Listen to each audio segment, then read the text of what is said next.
اسلام اس دنیا میں کسی ایک قوم، ایک خطے یا ایک دور کے لیے نہیں آیا، بلکہ تمام انسانوں کے لیے، تمام زمانوں کے لیے اور تمام حالات کے لیے ہدایت بن کر آیا ہے۔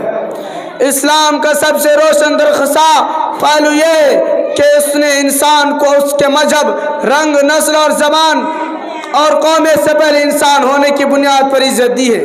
یہ وہ نقطہ ہے جو اسلام کو حقیقی معنوں میں مذہب انسانیت بناتا ہے۔ انسان کی جان کوئی معمولی شے نہیں، بلکہ انسان کی عزت کوئی سماجی معاہدہ نہیں، بلکہ ربانی فیصلہ ہے۔ دنیا کے قوانین انسان کو عزت دیتے ہیں، مگر وہ عزت کاغذی دفعات میں قید ہوتی ہے۔ اسلام انسان کو عزت دیتا ہے، مگر وہ عزت وہ الہی کے اعلان پر قائم ہے۔ قرآن مجید کا مختصر کن اعلان سن لیجئے، ارشاد ربانی ہے، وَلَقَدْ كَرَّمْنَا بَنِي آدَمَ، اور ہم نے اولاد آدم کو عزت بخشی۔ یہ عزت کسی شرط کے ساتھ نہیں دی گئی، یہ عزت کسی ایمان کے اقرار سے مشروط نہیں، یہ عزت کسی نسل اور قوم کی محتاج نہیں، بلکہ ہر انسان کے لیے، صرف اس لیے کہ وہ انسان ہے۔ یہ اصول ہے جو انسان کو حقیقی معنوں میں مذہب انسانیت بناتا ہے۔ اسلام میں انسانی جان کی حرمت اتنی عظیم ہے کہ اس کی مثال پوری تاریخ میں نہیں ملتی۔ قرآن اعلان کرتا ہے، أَنَّهُ مَنْ قَتَلَ نَفْسًا بِغَيْرِ نَفْسٍ أَوْ فَسَادٍ فِي الْأَرْضِ فَكَأَنَّمَا قَتَلَ النَّاسَ جَمِيعًا وَمَنْ أَحْيَاهَا فَكَأَنَّمَا أَحْيَا النَّاسَ جَمِيعًا۔ ایک انسان کو ناحق قتل کرنا پوری انسانیت کو قتل کرنے کے مترادف ہے۔ یہ آیت ہمیں بتاتی ہے کہ اسلام میں انسانی جان کوئی معمولی شے نہیں، بلکہ اللہ کی امانت ہے۔ اس لیے اسلام دہشت گردی، انتقام اور ظلم اور فساد کو انسانیت کا سب سے بڑا دشمن قرار دیتا ہے۔ رسول صلی اللہ علیہ وسلم احترام انسانیت کے جتنا جاگتا نمونہ ہے، محض نظریہ نہیں، بلکہ سیرت محمدی صلی اللہ علیہ وسلم ڈھل کر ہمارے سامنے آتا ہے۔ ایک دفعہ نبی کریم صلی اللہ علیہ وسلم کے سامنے ایک غیر مسلم کا جنازہ گزرا تو آپ صلی اللہ علیہ وسلم احترام کھڑے ہوئے تو کسی نے تعجب سے کہا، یہ تو یہودی تھا۔ آپ صلی اللہ علیہ وسلم کا جواب تاریخ انسانیت کے لیے منصور بن گیا، علیہ نفسن، کیا وہ انسان نہیں تھا؟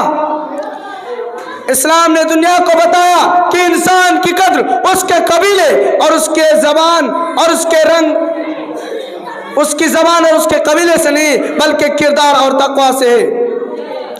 نبی صلی اللہ علیہ وسلم نے حجۃ الوداع میں اعلان فرمایا، الا لا فضل لعربی على عجم ولا لعجم على عربي ولا لأحمر على أسود ولا لأسود على أحمر إلا بالتقوى۔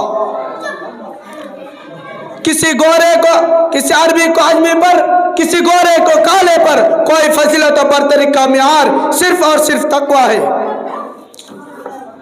یہ اعلان اس دور میں ہوا جب انسان غلام سمجھے جاتے تھے، عورت وارثت سے محروم تھی، طاقت حق کی علامت سمجھی جاتی تھی۔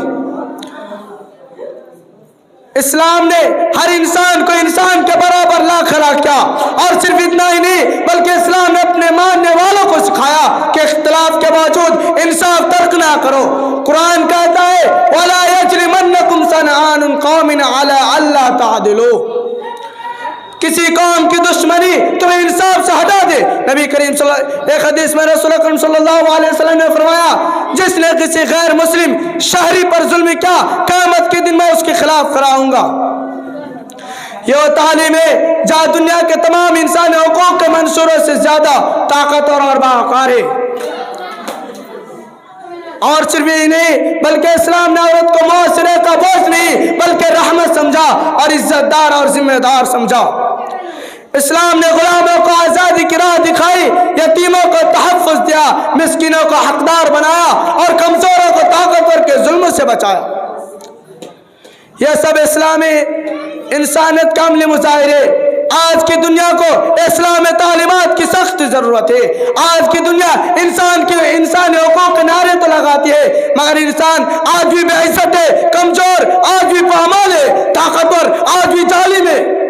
اگر آج کی دنیا احترام انسانیت کے اصول اپنا لے تو نفرت ختم ہو جائے، نسل پرستی دم توڑ دے اور انسان کو سکون نصیب ہو۔ خلاصہ کرام، اسلام وہ دین ہے جو انسان کو انسان بناتا ہے، یہ عزت، عدل، رحم اور مساوات سکھاتا ہے۔ یہ وجہ ہے کہ اسلام کا پیغام وقتی نہیں بلکہ آفاقی، ابدی اور ربانی ہے۔